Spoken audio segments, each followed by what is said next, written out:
नमस्कार। As a human being हम सबको कुछ न कुछ ऑल द टाइम चाहिए ही चाहिए। हमारी डिज़ाइन ही कुछ ऐसी है कि हम कुछ न कुछ मांगते ही रहते हैं। कोई पैसा मांगेगा तो कोई प्यार मांगेगा, किसी को सम्मान चाहिए तो किसी को अनलिमिटेड रिसोर्सेज चाहिए। किसी न किसी फॉर्म में हम सबको इच्छा पूर्ति करनी ही करनी है, और विदाउट इच्छा पूर्ति, विदाउट विश फुलफिलमेंट हमें कुछ न कुछ अधूरा लगता है।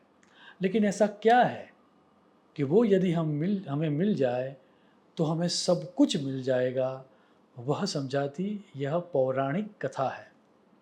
हुआ यूँ कि पृथ्वीवासी एक दफ़े कंप्लेनिंग मोड में विष्णु लोक जाते हैं और कहते हैं कि आपने मनुष्यों के साथ बहुत बड़ा अन्याय किया है। अब जो लोगों ने अच्छा पुण्य किया है वैसे लोग स्वर्ग में पहुंच गए। अब वैसे ही उनके पास बहुत सारी लग्जरीज है, उनको आपने कल्पवृक्ष दे दिया कि जो वो विश करेंगे वो उनको मिल जाएगा। अब मनुष्य को अपनी छोटी-छोटी रिक्वायरमेंट के लिए बहुत सारा संघर्ष करना होता है। तो ऐसा करो कि आपको एक दिन देना चाहिए जब हमारी सभी विश फुलफ़िल हो जाए। विष्णु जी ज़रा हँस के कहते हैं, अच्छा तथास्तु, चलो कल के दिन सब आ जाना, जिसको जो चाहिए मैं सब दे दूँगा। सो दूसरे दिन विष्णुलोक के बाहर भारी भीड़ लग जाती है। सब लोग आते हैं। कोई कुछ-कुछ माँग रहा है, कोई पैसा माँग रहा है, तो कोई प्रसिद्धि माँग रहा है, कोई पुत्र माँग रहा है, तो कोई पत्नी माँग रहा है, और विष्णु भगवान सबको जो-जो चाहिए वो दे रहे हैं। अब ये देख के लक्ष्मी जी को इनसिक्योरिटी होती है, और लक्ष्मी जी ये कहती है विष्णु भगवान को कि यदि हाथ पकड़ के, यदि ऐसे ही देते रहे तो विष्णु लोक खाली हो जाएगा।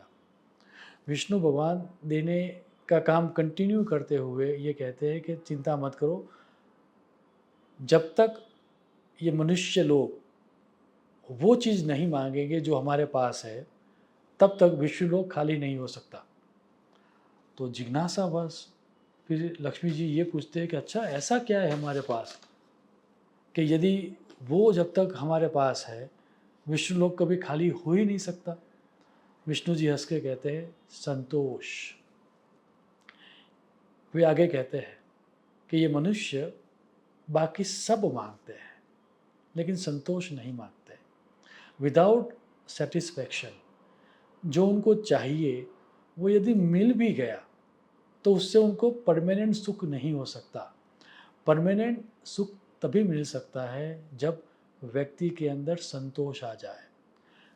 कथा तो यहाँ पर समाप्त हो जाती है, लेकिन वही सिद्धांत समझाता एक तुलसीदास जी का दोहा भी है, जो ये कहता है कि बाकी जो धन है वो सब धन धूल के समान है जब व्यक्ति के अंदर संतोष आ जाए। आप दोहा देखें, गोधन गजधन वाजिधन और रतन धन खान, जब आवे संतोष धन सब धन धूरी समान। हम सब के जीवन में ऐसे ही संतोष रूपी धन आए, ताकि वो मिलने के बाद हमको सब मिल जाए। ऐसी ईश्वर को प्रार्थना करके मेरी वाणी को विराम दूंगा। शुभम भवतु। प्रणाम।